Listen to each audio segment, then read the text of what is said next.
I'm excited to finally download and try Bazzite today. It's been highly recommended, particularly as the distro of choice for PC gamers who use Linux, which makes it perfect for getting into PC gaming. Despite not being fully committed to PC gaming, the overwhelming feedback in the comments was enough to persuade me. Getting started is easy. I'm running an AMD desktop, so I'll be sure to select desktop as well as to select and download the correct AMD ISO from the official Bazzite site. With the appropriate options selected, I can now download the Bazzite image. This image will be flashed to a USB drive for a complete fresh install on my dedicated Linux PC. I'll share more about that system here in a moment. Once the download is complete and the USB is prepared, we're all set to begin the process to move to Bazzite. The inspiration from this came from an earlier discussion about my leftover AM4 spare parts, with many suggesting a Steam Machine-like build. To make that happen, I still need a new PC case, a PSU, dedicated storage. Before committing to that build, especially with current component prices being quite high, I'm going to run a proof of concept. I'll be temporarily installing Bazzite on my main AM5 custom PC featuring the Ryzen 9 9900X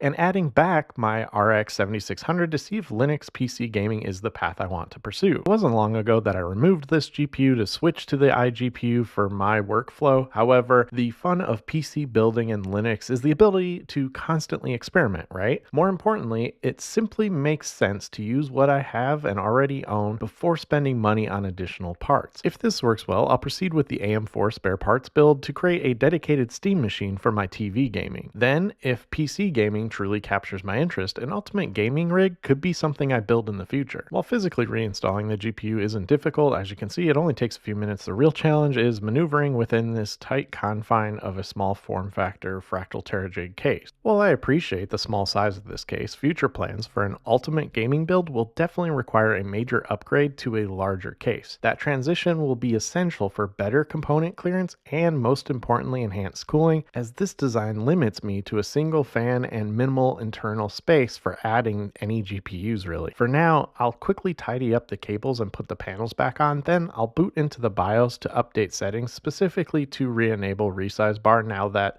the dedicated graphics card is installed. Everything is ready. Time to install Bazzite. I'm booting from the USB drive now to begin the installation. The installation is incredibly simple from start to finish, featuring a very basic UI with only a few necessary choices to make during setup. I'm going to skip ahead past the process so you don't have to wait, but I wanted to stress just how easy it is if you're looking to jump right into a distribution like this as well. Once the install finishes, I'll reboot, remove the USB drive, and then I can dive right into Bazzite. First, I'll need to ensure everything is up to date, so I'll start by running all necessary system updates. For games, I'm going to start with Red Dead Redemption 2, one of my favorite titles. This download process will take some time, so I'm going to start by downloading and installing the game before I actually commit to this 100% and customize the overall Bazzite experience from a desktop standpoint. That way I can test the gaming performance on this setup before moving any further. I skipped ahead a bit so we could get right to the action. Now that Red Dead is installed, the moment of truth is here. I'm incredibly excited to see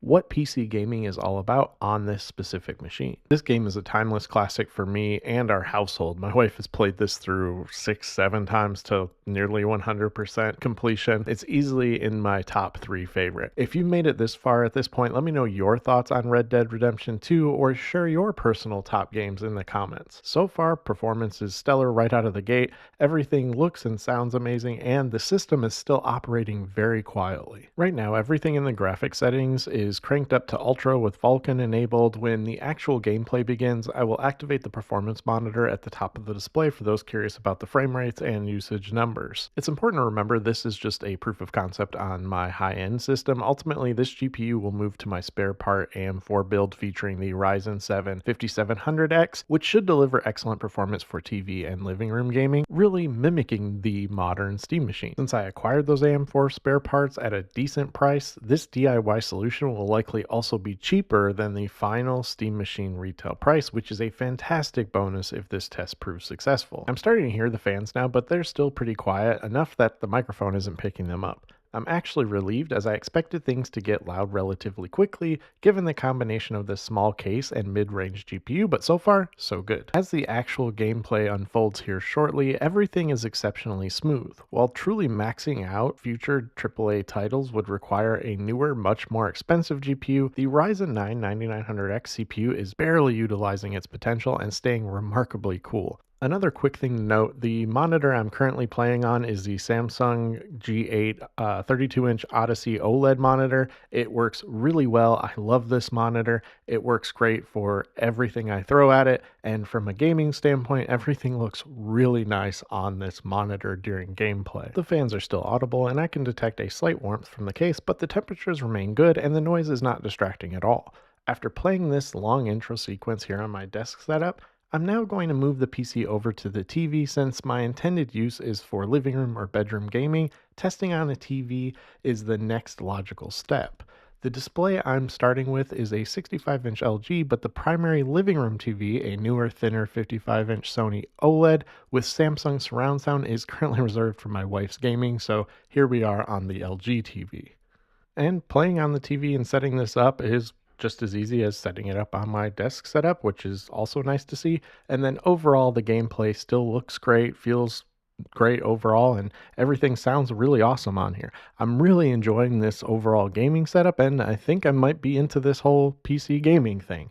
It's kind of nice when you are able to tinker and build something that is your own versus just going out and buying any console. I do see the value in that, and I do really enjoy this process, so I think this might be something I ultimately stick with. We'll have to stay tuned and see, so definitely subscribe for that to see long term if this holds up. Now that I've thoroughly tested Bazzite out of the box's gaming experience, I'm shifting focus to customizing the desktop experience. I want to tailor the appearance to my preference and install a few key applications so I can actually edit this video right here on this machine. Customizing Bazzite is as simple as any other distribution. The biggest change for me has been relying more on the dedicated app installer than the terminal, which is my usual habit across other distros. This isn't a problem, just a different workflow. While I know I can use just commands and install things inside Fedora containers, getting used to this GUI-based approach is a learning curve compared to the sudo apt, sudo dnf, or yay pacman commands I typically use and still remember every night in my sleep. With my Linux for Work wallpapers installed, a constant if you follow my channel, I'm really pleased with the clean overall look of the desktop. The panel, however, needs work. It reminds me a bit too much of older Windows or default Linux Mint setup. That's why I install a Mac OS style dock always across any distro I use. Although I switched from Mac to Linux, I still vastly prefer the simple, clean aesthetic of a dock. Once you become a dock user, it seems you are always one. Turns out I didn't need a third-party application for Bazzite. A few quick tweaks in the panel settings delivered the exact dock-like look I wanted. I'm happy with the final desktop, impressed with Bazzite's performance, and absolutely love the gaming experience. Consider me sold on PC gaming. Now it's time to purchase the remaining parts to finalize the AM4 build. Down the road, once I'm more invested, I may upgrade to a dedicated high-spec gaming PC. This journey has been as rewarding as my overall journey of moving to Linux. Let me know your opinions and recommendations in the comments below. I'm looking forward to that conversation, and as always, thank you for watching, take care, and stay safe.